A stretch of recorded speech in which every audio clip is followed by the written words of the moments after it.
बहुत समय पहले मीनापुर छोटे से गांव में ममता नाम की बहुत ही गरीब औरत अपने बेटे लोकेश के साथ एक छोटे से घर में रहती थी। ममता दूसरों के घरों में खाना बनाने का काम किया करती थी, जिससे घर का गुजारा होता था। एक दिन ममता लोकेश से कहती है, लोकेश बेटा, जा भानु भैया की दुकान से घर का राशन ले आ। अगर वो पैसे मांगे तो कह देना कि पैसे अगले महीने दे देंगे। ठीक है माँ, मैं अभी राशन ले आता हूँ। लोकेश भानु की दुकान पर राशन लेने पहुँच जाता है। वो भानु से कहता है, भानु भैया, माँ ने राशन मंगाया है। उन्होंने कहा है कि पैसे अगले महीने दे देंगे। तुमने मुझे क्या समझ रखा है, जो मुंह उठाए उधार लेने चले आते हो यहाँ। अरे उधार की वजह से मेरी दुकान बंद होने की कगार पे है। अभी तुमने पहले के पैसे दिए नहीं है और उधार लेने चले आए। देखो भाई, मैं उधार का कोई सामान नहीं दे सकता। भानु दुकानदार की ये बात सुनकर लोकेश अपने घर की ओर चल पड़ता है और वो सोचने लगता है, मैं कितना अभागा हूँ जो 2 वक्त के खाने के लिए पैसे नहीं जुटा सकता। माँ किस तरह दूसरों के घरों में काम करती है। अब मुझसे उनका दुख देखा नहीं जाता। बेचारी कब तक दूसरों का काम करती रहेंगी। मुझे कोई काम जरूर करना होगा। शायद अब वक्त आ गया है कि मुझे अपनी जिम्मेदारी संभालनी होगी, ताकि मैं अपनी माँ को इस स्थिति से निकाल सकूं और उनकी जिंदगी में थोड़ी खुशियां ला सकूं। लोकेश ये सोच ही रहा था, तभी उसकी नजर एक ऋषिवर पर पड़ी। ऋषिवर ने लोकेश को अपने पास बुलाया और बोले, क्यों उदास हो प्यारे बेटे? तुम्हें देखकर ऐसा लगता है जैसे तुम किसी बड़ी समस्या से जूझ रहे हो। ऋषिवर, मैं एक गरीब लड़का हूँ। मेरे पास कुछ नहीं है, सिर्फ एक सपना है कि एक दिन मैं अपनी माँ की मदद कर सकूं। वो दूसरों के घरों में जाकर काम करती है, फिर भी उन्हें इतने पैसे नहीं मिलते जिससे पूरे महीने का गुजारा हो जाए। मुझे तो समझ में नहीं आ रहा कि मैं क्या करूं। मेरी जिंदगी में आगे क्या होगा। तुम्हारे मन में जो सपना है वो एक दिन जरूर पूरा होगा बेटा। तुम बड़े तकदीर वाले हो। तुम्हारा भाग्य बहुत उज्जवल है। बहुत ही जल्दी ऐसा वक्त आएगा जब हर किसी की जुबान पर सिर्फ तुम्हारा नाम होगा। लेकिन मैं तो केवल एक साधारण सा लड़का हूँ। मेरे पास तो साधन भी नहीं है और ना ही मैं कोई राजा हूँ। फिर हर किसी की जुबान पर मेरा नाम क्यों होगा स्वामी? मैं समझ नहीं पा रहा हूँ कि आप क्या कहना चाहते हैं। इस संसार में हर एक व्यक्ति की कहानी अनोखी होती है और तुम्हारी कहानी अभी शुरू हुई है। इतना कहकर ऋषिवर वहाँ से चले जाते हैं। लोकेश को उनकी कोई भी बात समझ नहीं आती है और फिर लोकेश भी अपने घर चला जाता है। बेटा, तू खाली हाथ क्यों चला आया? मैंने तो तुझे घर का राशन लेने भेजा था। माँ, भानु भैया ने उधार राशन देने के लिए मना कर दिया है। वो कह रहे थे कि मैं तुम्हें और उधारी नहीं दे सकता। तुम्हारे ऊपर पहले के ही बहुत पैसे हैं। कोई बात नहीं बेटा, मैं आज मालकिन से पैसे लेकर आऊंगी। तू भानु का हिसाब कराना। जा तू खाना खा ले। माँ, मैं खाना बाद में खाऊंगा। आप पहले मुझे एक बात बताओ। जब मैं रास्ते में आ रहा था तो मुझे एक ऋषिवर मिले थे। वो कह रहे थे कि मैं बहुत तकदीर वाला हूँ। कुछ ही दिनों में हर किसी की जुबान पर मेरा ही नाम होगा। मैं तो उनकी बात समझ ही नहीं पाया। अगर तुम्हें कुछ समझ में आया तो तुम मुझे बताओ माँ। क्या सच में उन्होंने ऐसा कहा? हाँ माँ, उन्होंने ऐसा ही कहा। बेटा, जब तेरा जन्म हुआ था तब भी एक ऋषि ने मुझसे कहा था कि ये तेरा बेटा बहुत भाग्यशाली है, बड़ा होकर ये राजकुमार बनेगा। लेकिन मैंने उनकी बात पर कुछ ध्यान नहीं दिया था। माँ, ये सब फिजूल की बातें हैं। भला एक गरीब माँ का बेटा राजकुमार कैसे बन सकता है? राजकुमार तो राजा का बेटा बनता है। तुम सही कहते हो लोकेश, लेकिन कभी कभी ये भविष्यवाणी सच भी हो जाती है। मैंने खुद अपनी आंखों से भविष्यवाणियों को सच होते हुए देखा है। हमारे गांव में सुनीता नाम की एक औरत ने एक बेटी और बेटे को जन्म दिया था। उन बच्चों की खुशी में उस औरत के पति महेंद्र ने आसपास के सभी गांवों में दावत की थी। वो औरत भविष्यवाणी में बहुत विश्वास करती थी, इसलिए उसने अपने बच्चों का भविष्य पूछने के लिए एक ऋषि को बुलाया।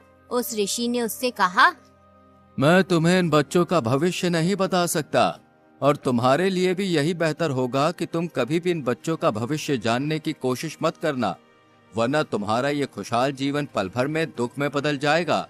लेकिन ऋषिवर, ऐसा क्या है इन बच्चों के भविष्य में जो आप हमें बताना नहीं चाहते? हमने तो ऐसा कोई पाप नहीं किया है जिसकी सजा इन बच्चों को मिले। कितनी दुआओं के बाद ईश्वर ने हमें ये 2 जुड़वा बच्चे दिए हैं। कृपया करके आप मुझे बताएं, इन बच्चों के भविष्य में क्या लिखा है? ठीक है, अगर तुम अपने बच्चों का भविष्य जानना चाहती हो तो सुनो। तुम्हारा ये बेटा बड़ा होकर अपनी जुड़वा बहन से शादी करेगा। ऋषि की ये बात सुनकर सुनीता के होश उड़ गए। ऐसा कैसे हो सकता है ऋषिवर? भला एक भाई अपनी बहन से कैसे शादी कर सकता है? मैं ये भविष्यवाणी नहीं मानता। तुम झूठ बोल रहे हो। मैं आपकी बातों पर विश्वास नहीं कर सकता। अगर बेटा तुम्हें मेरी बातों पर विश्वास नहीं तो कोई बात नहीं, जब समय आएगा तो तुम सब खुद देख लोगे। इतना कहकर ऋषिवर वहाँ से चले जाते हैं।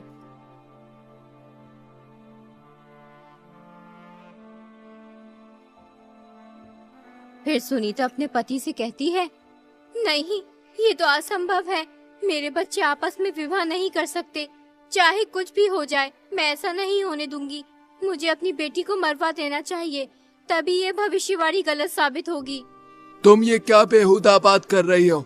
उस आदमी की बातों में आकर तुम इस मासूम की जान लेना चाहती हो? कितने वर्षों बाद ईश्वर ने हमें औलाद का सुख दिया और तुम कह रही हो कि हम इस मासूम बच्ची को मरवा दें? मैं ऐसा नहीं करना चाहती, लेकिन हमें इन भविष्यवाणियों को हल्के में नहीं लेना चाहिए, क्योंकि ये भविष्यवाणियाँ मेरे जीवन में एक महत्वपूर्ण भूमिका निभाती आई हैं। कई बार ऐसा हुआ है, जब मैंने इनकी अनदेखी की है तो मुझे इसका नुकसान उठाना पड़ा। हमें इन भविष्यवाणियों को गंभीरता से लेना चाहिए, क्योंकि ये सिर्फ शब्द नहीं है, बल्कि हमारे भविष्य के संकेत हैं। इसलिए इस भविष्यवाणी को नजरअंदाज करना हमारे लिए सही नहीं होगा।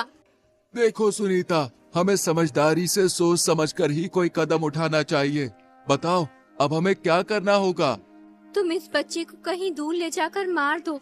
हमें ना चाहते हुए भी ऐसा करना ही होगा। इसी में हमारी भलाई है। अगर भविष्यवाणी सच हो गई तो अनर्थ हो जाएगा।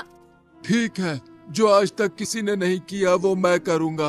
अपने ही हाथों से अपनी बच्ची की जान लूंगा। तुम इस बच्ची को किसी कपड़े में लपेट दो, जिससे मुझ पर किसी को शक ना हो।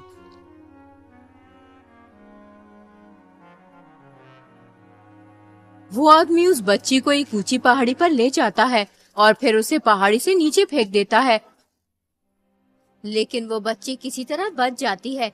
एक अमीर आदमी उस जगह से गुजर रहा होता है, तभी उसकी नजर उस बच्ची पर पड़ती है। अरे वाह, कितनी प्यारी बच्ची है।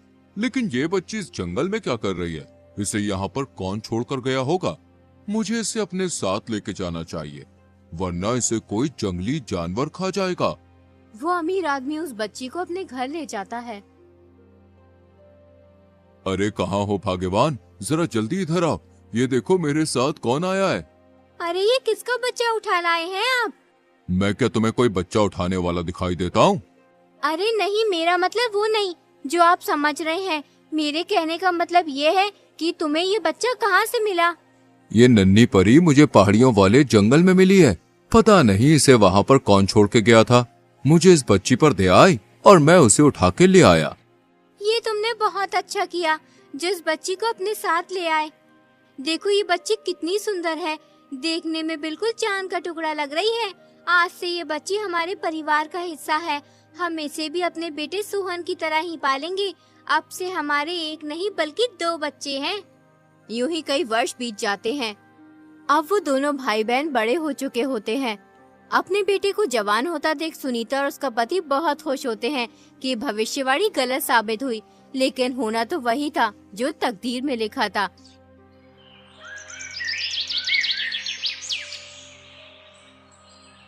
एक दिन सुनीता का लड़का किसी काम से बाहर कहीं दूर जा रहा होता है। तभी रास्ते में उसकी नजर अमीर आदमी की बेटी पर पड़ती है। उसे देखकर वो सब कुछ भूल जाता है। वो अपने माँ बाप को बगैर कुछ लड़की से शादी कर लेता है और उस लड़के घर ले आता है। माँ, मैंने इस लड़की से शादी कर ली है। ये सेठ हमीर चंद की बेटी है। बेटा, तुझे शादी करने की इतनी भी जल्दी क्या थी? एक बार हमसे पूछ तो लेता। आखिर हम तेरे माता पिता हैं। हमने तुझे पाल पोस कर इतना बड़ा किया है, इसलिए हमारा भी हक बनता है कि तेरे सुख दुख में साथ रहें। अरे भाग्यवान, तुम भी ये क्या बात लेकर बैठ गई हो? अरे हमें तो खुश होना चाहिए। हमारे बेटे की खुशी में ही तो हमारी खुशी है। बेटी, तुम बहुत दूर से चल के आई हो, जाओ थोड़ा आराम कर लो। बेटी, तुम कितने भाई बहन हो? सासू जी, हम 2 भाई बहन हैं, लेकिन मैं सेठ अमीर चंद की सगी बेटी नहीं हूँ। मैं तो उन्हें पहाड़ी के पास मिली थी। लेकिन उन्होंने मुझे कभी माँ पापा की कमी महसूस नहीं होने दी। अपने बेटे की बहू के मुंह से ये बात सुनकर सुनीता सब समझ जाती है कि ये लड़की हमारी बेटी है। वो इस बात को अपने पति महेंद्र को भी बताती है कि भविष्यवाणी सच साबित हुई। ये बात किसी तरह सुनीता के बेटे को भी पता चल जाती है कि जिस लड़की से उसने शादी की है वो उसकी सगी बहन है, इसलिए वो अपनी जान ले लेता है और फिर वो लड़की भी मर जाती है। ये तो बहुत बुरा हुआ। इस बात को सुनकर मुझे पूरा विश्वास हो गया कि भविष्यवाणियां सच होती हैं। हमें इन्हें हल्के में नहीं लेना चाहिए। हाँ बेटा, मैं तुझे यही समझा रही थी कि इन भविष्यवाणियों को झूठ समझने की कोशिश मत करना। इसका मतलब वो ऋषिवर सच कह रहे थे कि मेरे मन में जो सपना है वो एक दिन जरूर पूरा होगा और बहुत जल्दी मेरा भाग्य उज्जवल होगा। उसके बाद हर किसी की जुबान पर सिर्फ मेरा नाम होगा। जिस राज्य में लोकेश रहता था उस राज्य का राजा सूरजमहल बहुत ही शांतिप्रिय और दयालु था। उसके शासन में सभी खुश रहते थे। प्रजा भी राजा को बेहद पसंद करती थी। हर कोई गर्व महसूस करता था कि वे ऐसे राज्य में रहते हैं जहां एक शांतिप्रिय और समझदार राजा शासन कर रहा है। राजा के राज्य की इस उचित व्यवस्था के पीछे जिस आदमी का हाथ था वो थे उनके सबसे प्रिय सलाहकार रघुवीर सिंह। रघुवीर सिंह के रहते राजा को कभी कोई दिक्कत महसूस नहीं हुई, लेकिन अचानक एक दिन रघुवीर सिंह की मृत्यु हो गई। इससे राजा को बहुत दुख हुआ। अब उनके प्रमुख सलाहकार का पद खाली पड़ा था। वो चाहते थे कि पूरे राज्य में सबसे बुद्धिमान और जवान आदमी को ये पद मिले, इसलिए वो अपने मंत्री से कहते हैं, पूरे राज्य में घोषणा करवा दो कि जो भी व्यक्ति राजा की 3 पहेलियों का सही जवाब देगा उसे राजा 1000 सोने के सिक्के और अपना प्रमुख सलाहकार नियुक्त करेंगे। अगले ही दिन मंत्री ढिंडोरची को घोषणा करवाने के लिए भेज देते हैं। सुनो ए लोगों, महाराज सूरजमल का ताजा फरमान जरा गौर से सुनो। महाराज के सबसे प्रिय सलाहकार रघुवीर सिंह की अचानक मृत्यु हो गई है, इसलिए अब उनका पद खाली है। जो भी व्यक्ति महाराज की 3 पहेलियों का सही जवाब देगा उसे महाराज 1000 सोने के सिक्के और अपना प्रमुख सलाहकार नियुक्त करेंगे। कौन जाने अब हमारे मुल्क का क्या होगा। क्यों बाबा, कोई आफत आ गई है सलाहकार की मृत्यु होने से? बेटा, आफत तो कुछ नहीं आई। रघुवीर सिंह बहुत ही अच्छा इंसान था। ईश्वर अच्छे इंसान को जल्द ही अपने पास बुला लेता है। बेचारा हमेशा प्रजा की भलाई चाहता था। मैंने कितने ही सलाहकारों को बदलते देखा है, मगर यकीन मानो रघुवीर सिंह जैसा कोई नहीं था। वो हमेशा गरीब मजलूम लोगों के हित में ही सोचता था। पता नहीं अब राजा का नया सलाहकार कौन बनेगा जो हम जैसे गरीबों के बारे में सोचेगा।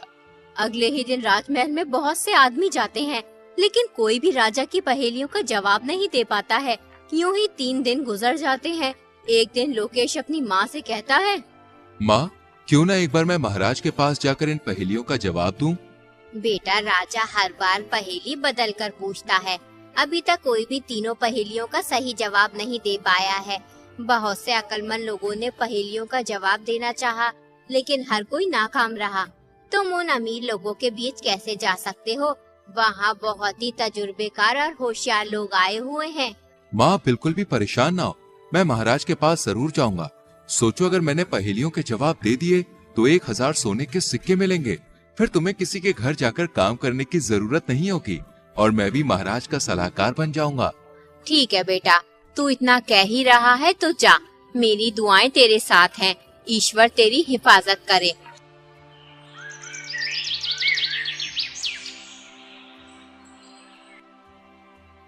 अगले दिन लोकेश राजमहल पहुंच जाता है। महाराज उससे पूछते हैं, तुम यहाँ किस लिए आए हो? महाराज, मैं यहाँ आपकी पहेलियों का जवाब देने आया हूँ। अभी तक कोई भी मेरी पहेलियों का जवाब दे नहीं पाया। तुम समझदार लगते हो, जवान भी हो, शायद तुम मेरी पहेलियों का जवाब दे सकते हो। जैसा कि तुम शर्त जानते ही हो, जो भी पहेलियों का सही जवाब देगा वो मेरा सलाहकार बनेगा और उसे इनाम में 1000 सोने के सिक्के दिए जाएंगे। ठीक है महाराज, मैं आपकी पहेलियों का जवाब देने के लिए तैयार हूँ। तो बताओ, तुम्हारे अनुसार सबसे बड़ा धन क्या है? महाराज, सबसे बड़ा धन संतोष है। जब मन शांत होता है तो इंसान सबसे अमीर होता है। बहुत खूब, अब दूसरे सवाल का जवाब दो।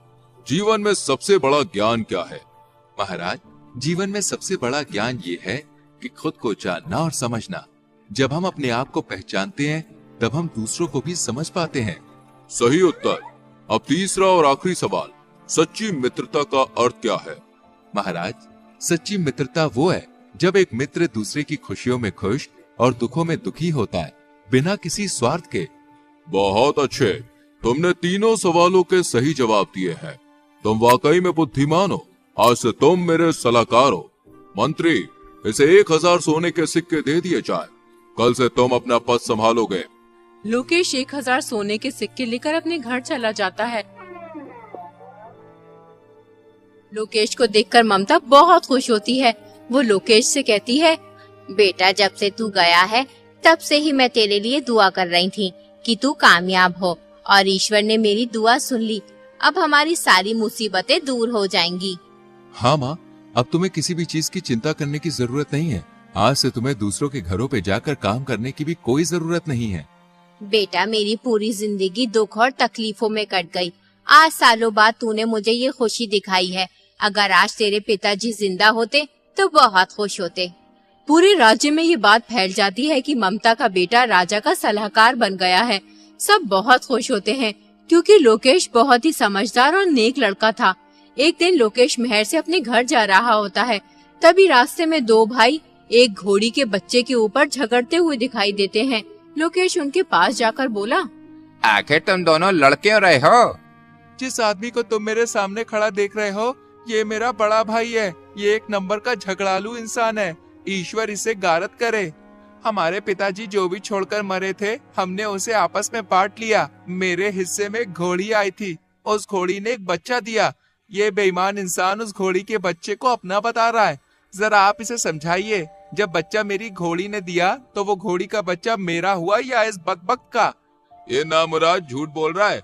सालों से ये अपनी घोड़ी को मेरी जगह में बांधता हुआ आ रहा है और इसकी घोड़ी ने बच्चा मेरी जमीन पर दिया है, इसलिए वो घोड़ी का बच्चा मेरा हुआ। जो चीज जिसकी जमीन पर पैदा होती है वो उसी की हो जाती है। लोकेश समझ गया ये दोनों पागल हैं, इसलिए वो उनसे बोला, तुम्हारी समस्या तो बहुत गंभीर है। तुम्हें राजा के पास जाना चाहिए, वो ही तुम्हारा फैसला कर सकते हैं। तुम सही कह रहे हो, हमें राजा के पास जाना चाहिए, वरना ये झगड़ालू इंसान कुछ उल्टा सीधा न कर बैठे। अगले दिन दोनों भाई राजा के पास पहुंच जाते हैं और राजा को अपनी सारी बात बताते हैं। राजा लोकेश से कहते हैं, इस समस्या का हल तुम करो लोकेश। वो दोनों भाई लोकेश को पहचान लेते हैं, लेकिन राजा के सामने उनकी बोलने की हिम्मत नहीं होती, इसलिए वो चुपचाप खड़े रहते हैं। देखो, जगह से घोड़ी और बच्चे का कुछ भी लेना देना नहीं है। जिसकी घोड़ी है बच्चा भी उसी का है, लेकिन तुम्हें अपने बड़े भाई की जगह में घोड़ी बांधने का हर्जाना देना होगा। तुम्हें उसे एक सोने का सिक्का देना होगा। दोनों भाई लोकेश का फैसला सुनकर खुशी खुशी अपने घर चले जाते हैं।